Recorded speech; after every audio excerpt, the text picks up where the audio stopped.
Hello, I'm Michael Ellis, and I'm here today to talk to you a little bit about my current favorite electronic collar model. Typically, if you're familiar with my work, I don't do a lot, if any, product endorsements.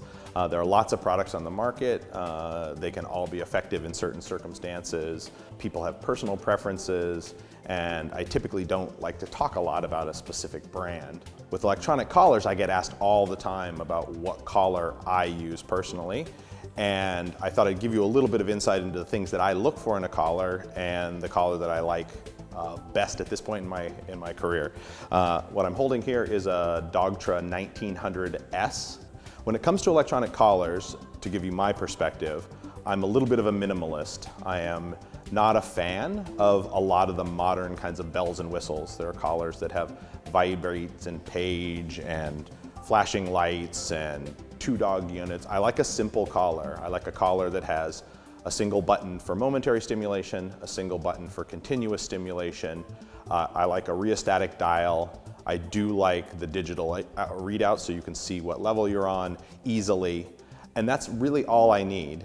I like a collar that is relatively lightweight. So I'm finding that a lot of the much smaller collars frequently have some reliability issues in my experience. And so, but I also don't like the huge, cumbersome, heavy collars.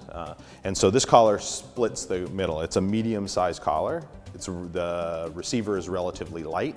The transmitter is compact and very simple to use. The other thing, and the most important thing from my perspective, is reliability. That the collar holds a charge well and works when it's supposed to, and that the stimulation is consistent. The thing I love about this collar is I've had very consistent stimulation and a very smooth, gradual level of stimulation increase. And the low end is very low, the high end is plenty high enough, and it's a very incremental, smooth trip up through the levels. The other thing you'll notice if you spend a lot of time with electronic collars is that the quality of the stimulation is different from collar to collar. And without even a non-scientific study, I'd say, from an anecdotal perspective, that a lot of collars have what I call a buzzy or vibraty type level of stimulation. And I find that dogs have stronger, more averse reactions to those types of collars and are much more likely to want to move away from stimulation. There are other collars that seem to have a smoother stimulation. The dogs don't jump as much. You can tell they're feeling them, but I don't get as strong reactions. And you can put the collar on yourself and feel that. The thing about this collar that I like very much is the stimulation is very smooth. I don't get a lot of strong reactions from the dogs, and you can tell when they're feeling it, but I don't get a lot of that overreaction.